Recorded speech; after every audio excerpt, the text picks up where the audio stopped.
All right, folks, it's 3:20 here in San Diego. It's 6:20 on the East Coast and some 20 every place else. Joining me in the black box here at the ASU GSV Innovation Summit is Chip Paucek. Chip is the CEO of 2U. Welcome. Thank you for joining us. Thank you, Casey. Great to be here. You've been at a number of these conferences over the years. I have been. Yeah. First, before we begin to talk even about 2U, how's this conference changed? I had Deborah Quazzo here on Monday. And she talked about this conference as 300 people originally at the ASU campus. We're about 3,600 people here. They've made a real effort to bring in school superintendents and higher ed folks as well. So it's not so much a conversation about the providers about as opposed to lots of folks with, mix up the gumbo. What's your sense about how the conference does that? Well, it's pretty remarkable. And we're one of the few public companies here. And the reason I bring that up is unlike a couple of years ago, there were no public investors or banks or analysts, and for me, in terms of maximizing the value of the time, 5 out of the 9 analysts that cover 2U from a public company standpoint are here this week.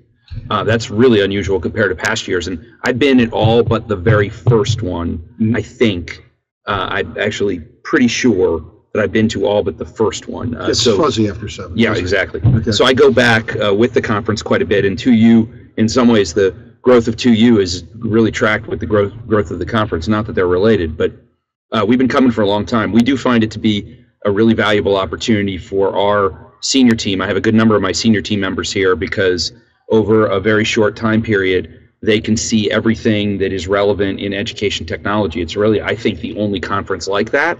So one of the reasons we bring our executive team is simply for them to be able to sort of survey everything else that's going on in the space.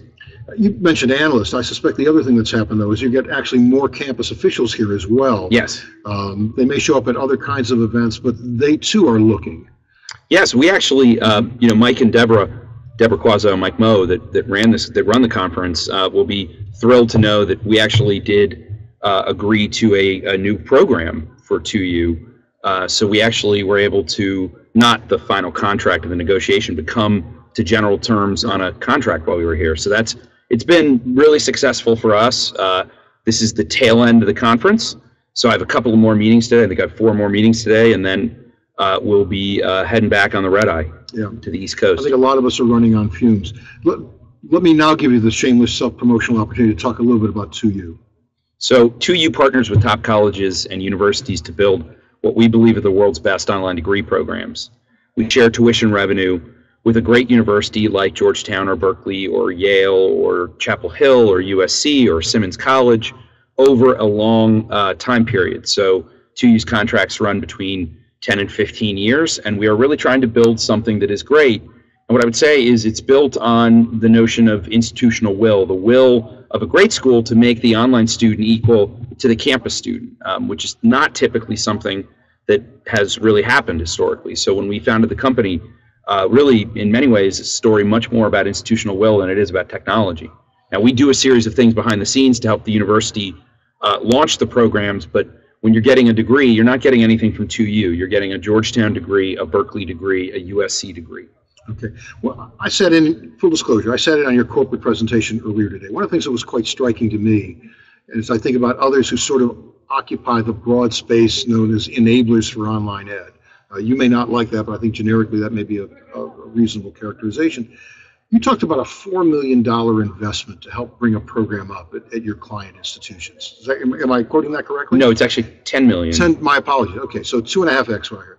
So this is not a matter that they're necessarily contracting with you for a service.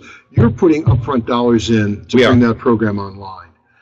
And how important is that to your campus clients? I mean, what does that do in terms of changing the tone and tenor? It's actually quite important. I mean, these are partnerships expressed through a revenue share. And so it does align interests long term from the standpoint of generating student outcomes, because if we don't have a successful outcome for the student, really 2U doesn't receive any benefit either, because it's, obviously as students pay for the programs as they go through them, and you want that successful outcome at the end of the program. And it's pretty critical to 2U's business model for that. So a student starting a program doesn't really do anything for 2U. It's a student finishing a program. So, but it is a $10 million net negative cash over the first 4 years before a program swings to positive cash flow for the 2U side. The university is typically in the black very quickly. So part of what we do provide is a funding mechanism to get these online programs up and running. Doing it our way is not easy, and the investment is non-trivial. And we always remind ourselves and our employees that while we do take the financial risk out of the equation, the university is taking a much bigger risk, which is the reputational risk. You certainly don't want to be the person that messed up the 200-year-old brand. So we don't take that lightly. We are asking the university to make a commitment to make these students a full member of their community, same rights, same responsibilities, and therefore same outcome. And it's not easy working with us. I don't mean that we're clearly good people, but doing it this way, faculty-driven approach, weekly live classes, and a level of quality that requires a major commitment from the school. Yeah. You talk about institutional contracts, but in fact, your real agreements are at the programmatic level. You're not doing all of one institution. You are doing selective programs where campus has said, we want to do online ed in this particular area. And you've got not just an institutional commitment, but you really got an active commitment on the part of deans and by extension faculty. If I'm a faculty member in one of those programs, what am I doing differently, or what am I doing the same in terms of being a faculty member in the 2U side of it compared to what I do with the experience I have with the on-campus class? Well, teaching online is very different than teaching in a classroom. It does look and feel a little bit like what we're on today with Shindig. You're in a small class with 11 or 12 or 15 students, and you're live. It's a very intense sort of personal experience in a way that most people don't think of when they think of online education. So the most common adjective students use to describe being in a 2U program is intimate. And that's pretty unusual. You're also interactive. Many online courses aren't. That's right. From what I saw. But in fact, there is a fixed time and a fixed date and a clear expectation. You're going to be there on screen, as opposed to that's correct. Sort of asynchronous access to content materials and other kinds of stuff. So our platform offers asynchronous content you do on your own time. Right. But as you mentioned, you do have to come to class. Right. So there's a scheduled class time that you signed up for. You've made the commitment to the university that you will attend class on, let's say, a Tuesday night or a Wednesday night or a Saturday morning, whatever time it is. And the hard thing for the schools, they do have to staff those sections. And so what the faculty have to build the asynchronous material with 2U. So while we do fund it, and we also have content strategists and video producers to actually build it, the faculty member is key. We are a faculty-driven company without question. So we're big believers in the power of the degree. We're big believers in the power of great faculty. And that is what you typically have at Georgetown and Berkeley. These are all pretty amazing places. Yeah. You acknowledge you deal with essentially with a limited group of elite institutions. The logos, Yale, Georgetown, Berkeley, others that are part of doing work with 2U, and you deal with programs in those areas. Economic theory would suggest scarcity, deals with demand. Why do they want to be online? Is there a real... They don't have to worry about enrollments. People are presumably knocking on the door to get into the programs at the B School at Chapel Hill, the program that you do with Yale, that you do with some of these other places.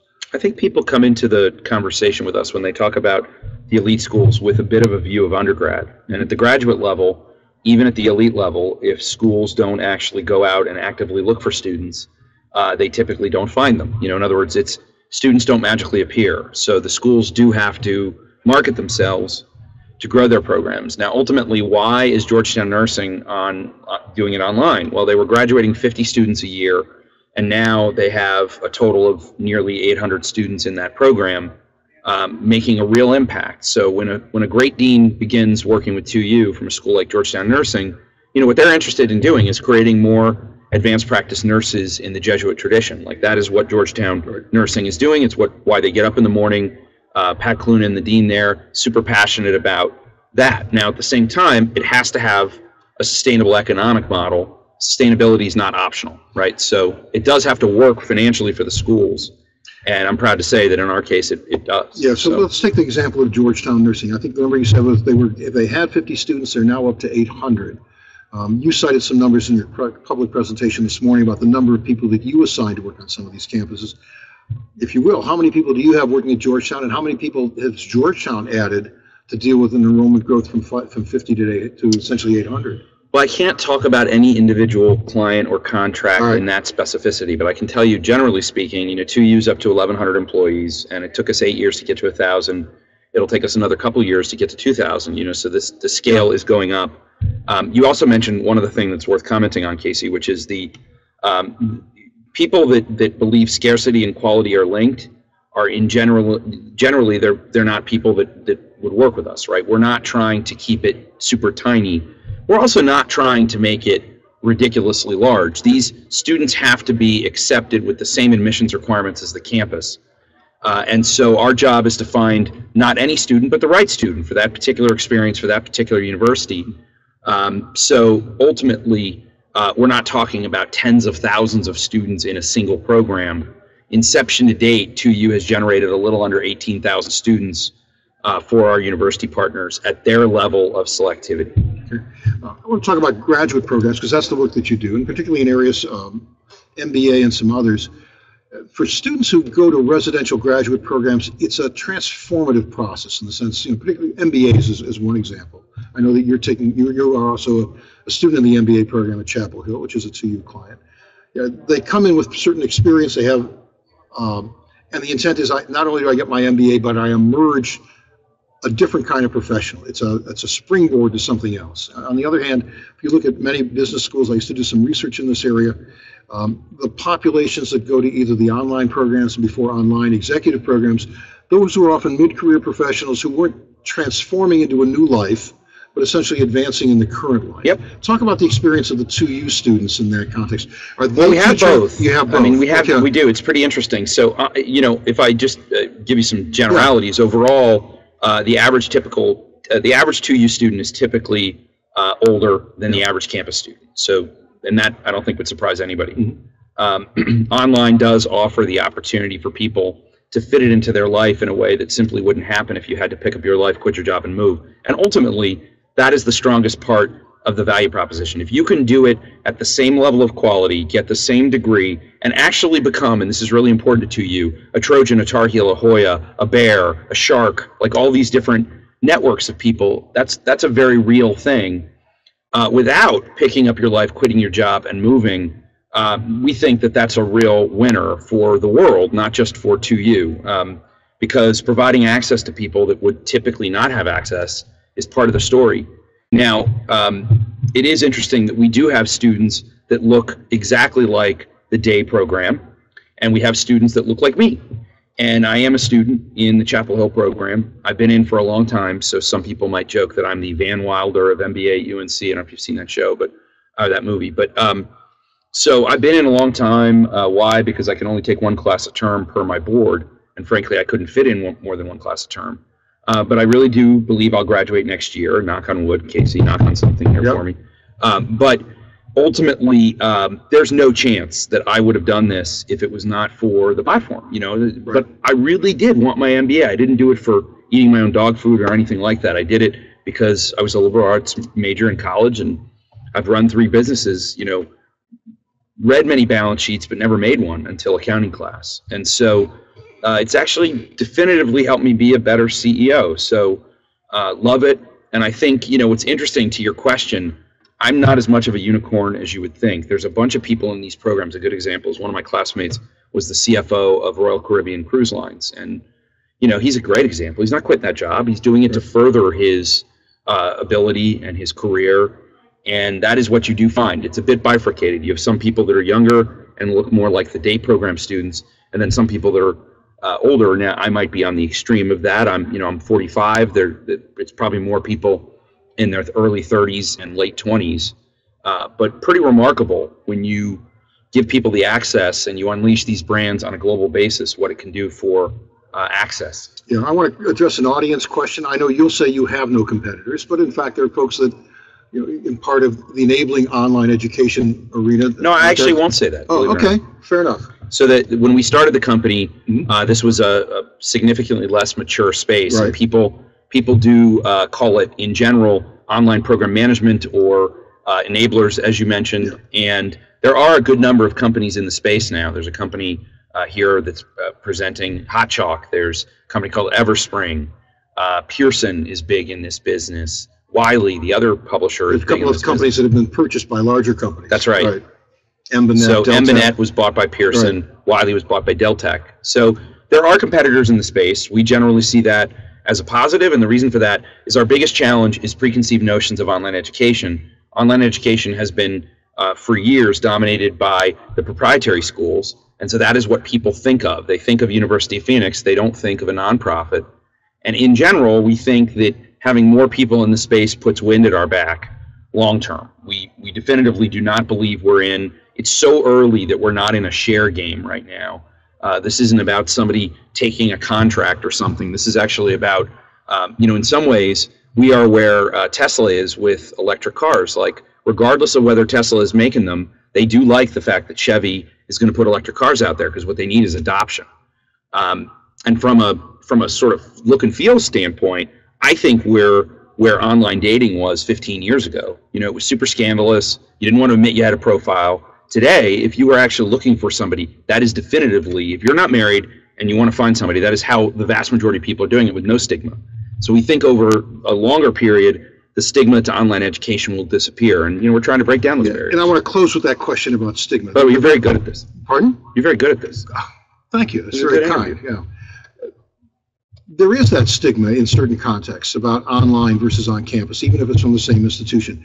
You're adamant, we've had this conversation both privately and we've done it publicly a couple of times, that it's the same students, it's the same program, it's the same faculty, it's the same curriculum.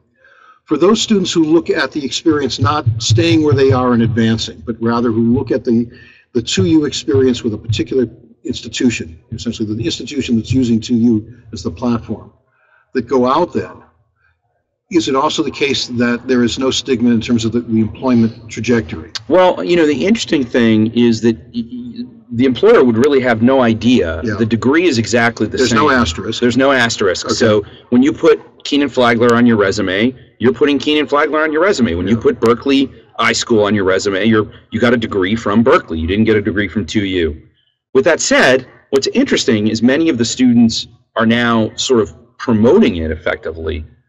In part because the learning experience is pretty unique, and it does, sort of being forced to learn or teach in this format does really improve your sort of digital currency. It suggests a kind of tenacity as well, given you're doing this on top of everything else. But in general, the employer would never know. It's a Berkeley degree. Great. Chip, thanks very much for joining us for this conversation. Happy to be here. At the end of an exhausting conference for all of us. I wish you well with your remaining meetings. Again, we've been talking with Chip Paucek, who's the CEO of 2U. Next up, we have Sandy Spector, who's the Managing Director of IDEO. She'll be with us in a moment. And we close today, Wendy Leduc from eSchool Media back for a conversation about what we learned here at the ASU GSV Innovation Center. And can you give me like a hashtag no back row? And you heard Chip, hashtag no back row.